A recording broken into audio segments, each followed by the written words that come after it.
Salut! Aujourd'hui, on va faire la ligne 2216. Donc la 2216, c'est Locq-Brévalères-Plouvien jusqu'à Plabennec. Et cette ligne-là est réalisée avec un sprinter. Donc je propose qu'on voie ça ensemble. Et en même temps, je vais en profiter pour parler d'un sujet assez intéressant qui concerne les arrêtés de circulation.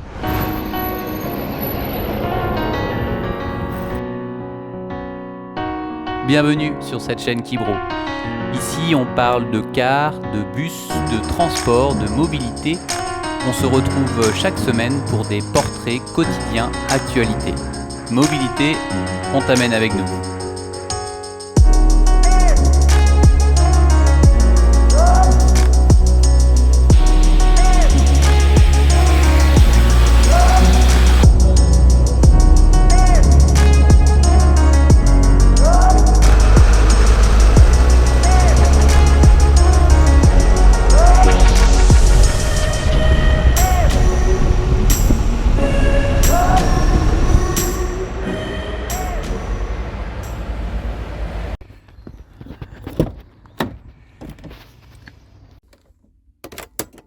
Tu dis ça? Bah, il a pris un de ces beaux bouquets de 3 brins de muguet et d'une rose à 2 €. Je me suis dit que c'était pour le premier. Alors j'ai laissé ma carte hier soir parce que je roulais avec ce véhicule. Donc ce qu'on va faire, c'est qu'on va on va activer les temps de travail. Donc je fais OK. Ensuite je vais dans entrée conducteur 1, OK. Et ouais, je sélectionne mon pays de départ parce que hier j'ai sélectionné mon pays de fin, qui est la France. Donc pays de départ, donc F pour France, et il est 7h28, donc je valide. Et voilà, saisie mémorisée, donc c'est bon, on va pouvoir démarrer. Je vais juste mettre mon sélecteur ensuite sur travail, puisque je commence mon travail à partir de maintenant.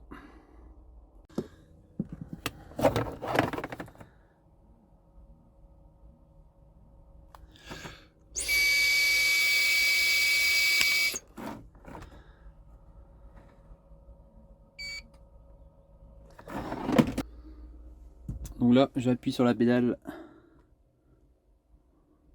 je débraye en fait, et puis on va démarrer. Et voilà.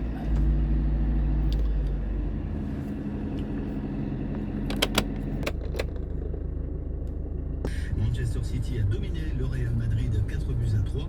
Le Real qui a sauvé les meubles grâce à un...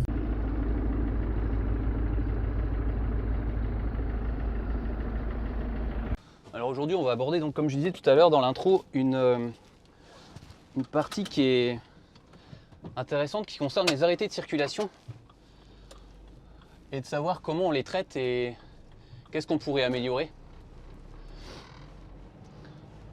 Alors il faut savoir aujourd'hui que la plupart des arrêtés de circulation, on les reçoit soit par le biais des communes, de la région ou aussi du département avec un système qui s'appelle Inforoute 29 où on reçoit automatiquement tous les arrêtés de circulation concernant les routes départementales. Et après, c'est moi qui m'occupe de faire le tri et puis de voir ce qui est pertinent ou pas. Alors pour moi en tout cas, il y a deux choses qu'il faut traiter. C'est la première, si c'est des routes complètement barrées, ce qui est le cas parfois, et ou si c'est des routes, si ce sont des routes en fait qui sont en alternat. Et si c'est en alternat, les arrêtés, c'est simple, je les supprime parce que ça ne m'intéresse pas. Tout ce qui est alternat, je considère que ça n'a pas d'impact en fait sur l'itinéraire des cars. Donc moi je les supprime et je fais aucune info auprès des conducteurs concernant les alternats en tout cas. Parce que ça me prendrait trop de temps tout simplement. Voilà. Et par contre, et c'est la chose la plus importante, ça concerne les routes barrées. Alors les routes barrées, c'est un sacré sacerdoce, hein. Il y a beaucoup de choses sur lesquelles il faut être vigilant. Alors on va peut-être parler déjà des arrêtés de circulation qu'on a, parce que il y a parfois des arrêtés en fait qu'on ne peut pas traiter si on n'a pas suffisamment d'infos. Alors peut-être que toi, si tu es à l'exploitation dans une entreprise, ça t'est déjà arrivé d'avoir ce genre d'arrêté de circulation. Alors j'en ai relevé deux en fait qui ont le mérite en fait d'être abordés. C'est alors le premier type d'arrêté qu'on reçoit, c'est un arrêté qui indique que donc, les routes barrées concernent la portion entre les PR avec un numéro et le PR avec un numéro sur une route quelconque, quoi. C'est-à-dire qu'on a juste l'info de la portion de la route qui est barrée avec des codes qu'on ne connaît pas, parce que tout ce qui est PR, mettons PR17 à PR24, pour la route barrée sur la RD temps, et ben moi je ne sais pas en fait à quoi ça correspond les portions. Et des fois, on a cette info-là sans avoir de plan de circulation. Donc si on n'a pas de plan de circulation, on sait tout simplement pas où exactement la route est barrée. Donc aussi bien la route peut être barrée à un endroit qui concerne aucune ligne, que ce soit en scolaire ou en ligne régulière. Et des fois, ça peut arriver que ça nous concerne et qu'on ne sait pas exactement quelle portion de la route est impactée. Alors maintenant, ce qu'on fait, c'est que de plus en plus, dès qu'on reçoit des arrêtés de circulation avec des routes barrées, on demande systématiquement des plans avec justement la zone qui est barrée avec une couleur pour bien qu'on sache exactement où c'est barré. Donc ça, c'est la première chose.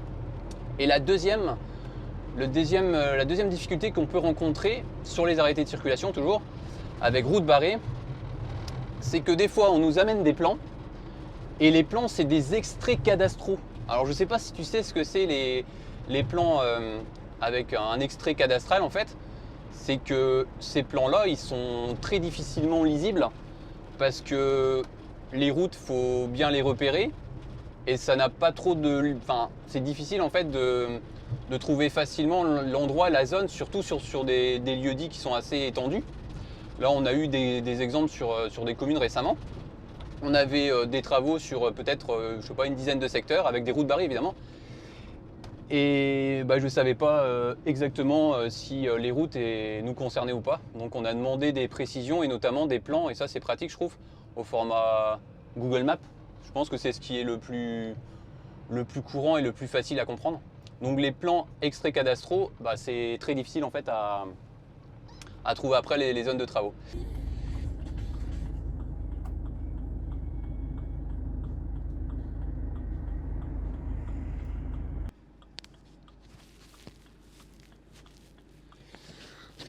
On vient de terminer ici à Nelson Mandela à Plabennec.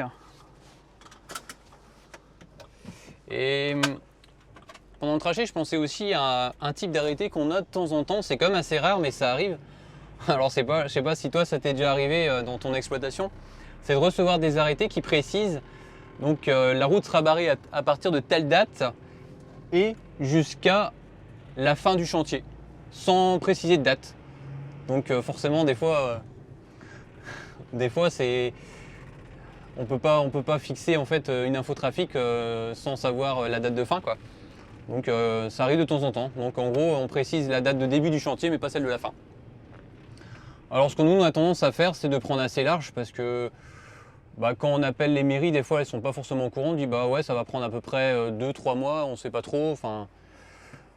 Donc c'est pour ça qu'ils mettent pas de date. Mais par contre pour nous c'est embêtant parce qu'on sait pas. Donc on a tendance à prendre un peu plus large que ce qui est prévu. Et en général, quand on sait pas du tout, on met au moins 3 mois.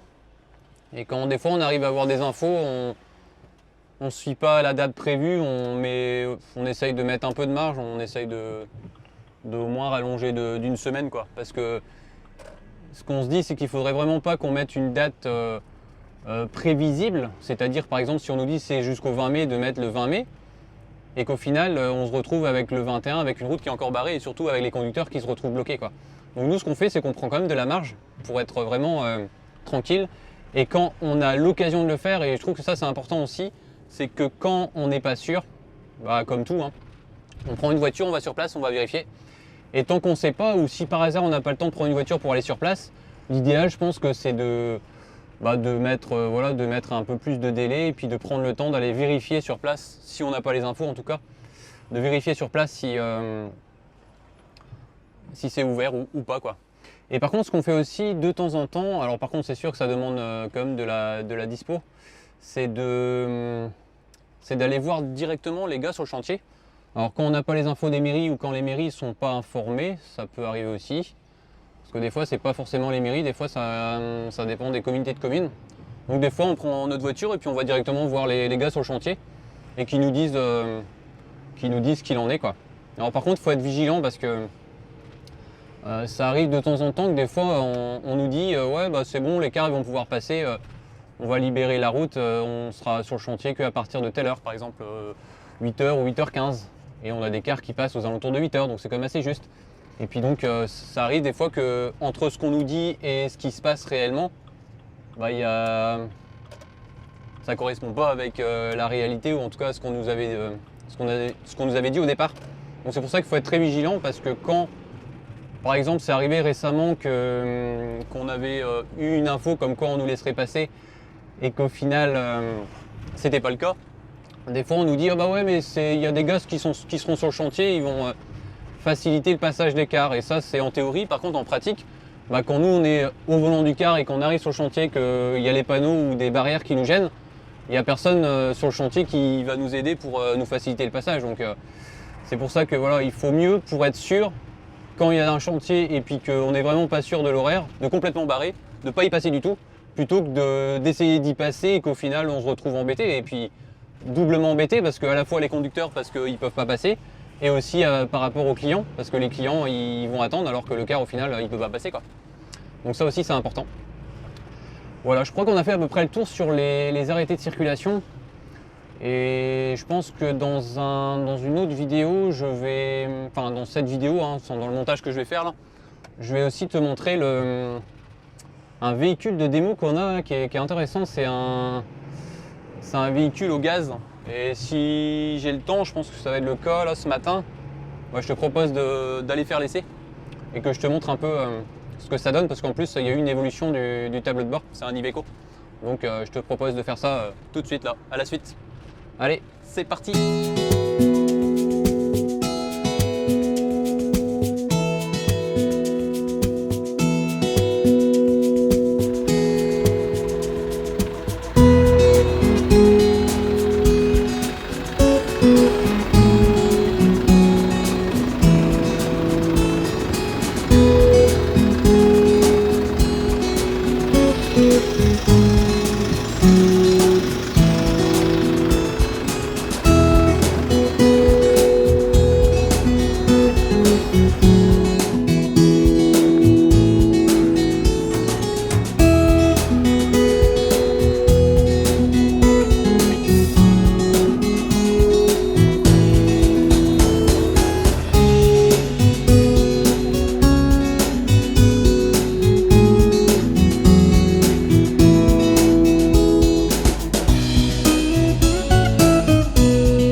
Ouais, c'est une caméra. C'est une caméra pour filmer, parce que c'est un nouveau car. Alors je te propose maintenant de faire l'essai d'un Crossway Line. Donc c'est un Iveco avec un système au gaz.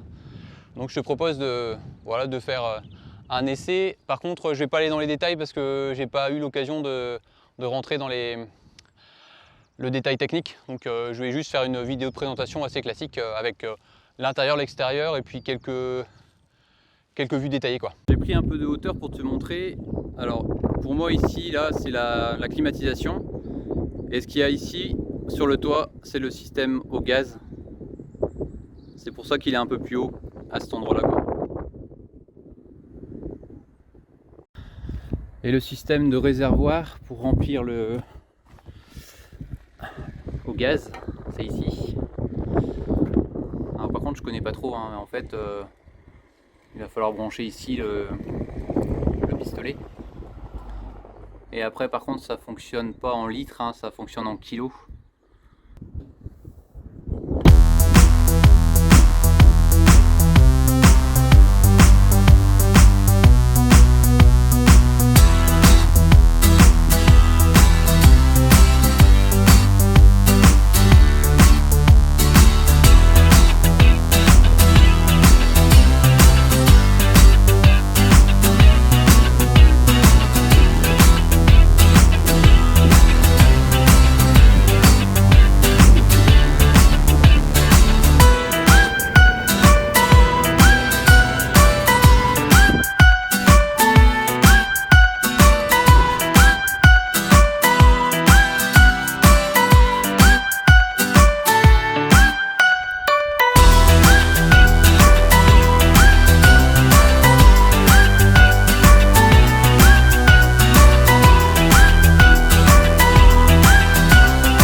Tu vois le cycle qu'il y a ici, le cycle vert là, ça veut dire que c'est l'issue de secours.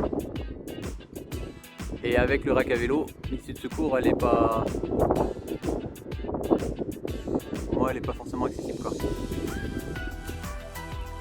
Alors je vais faire une petite visite commentée.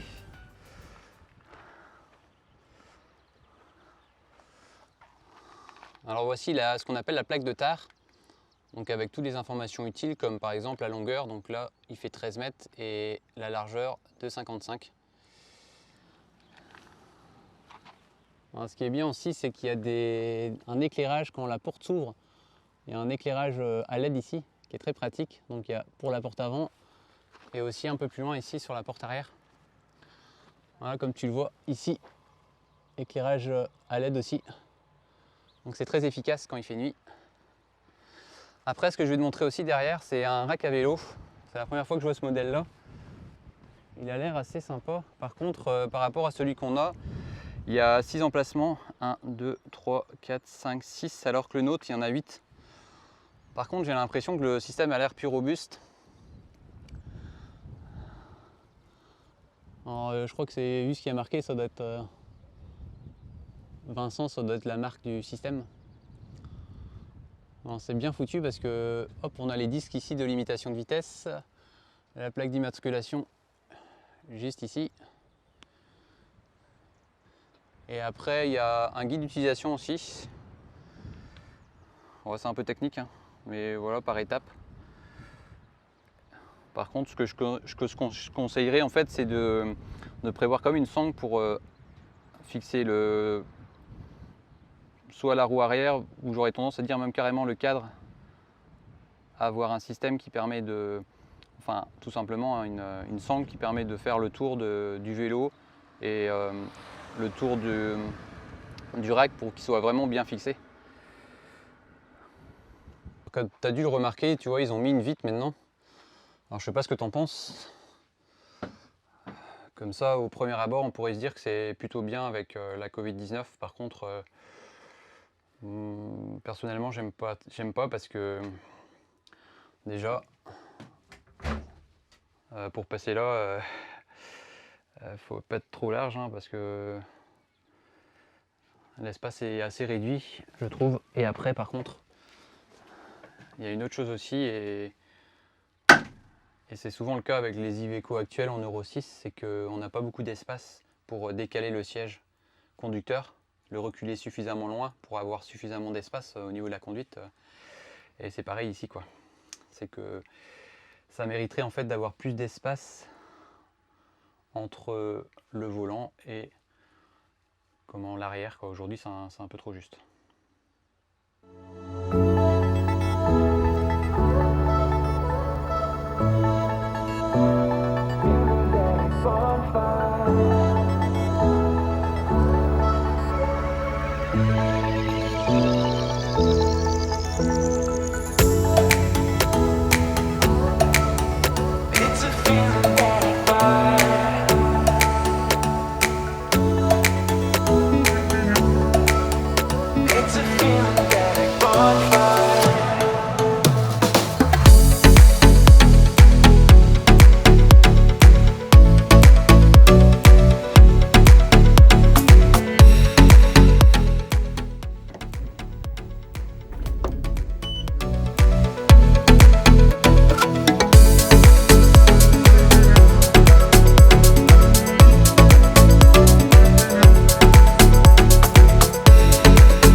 Ça y est, on est de retour à l'analyse.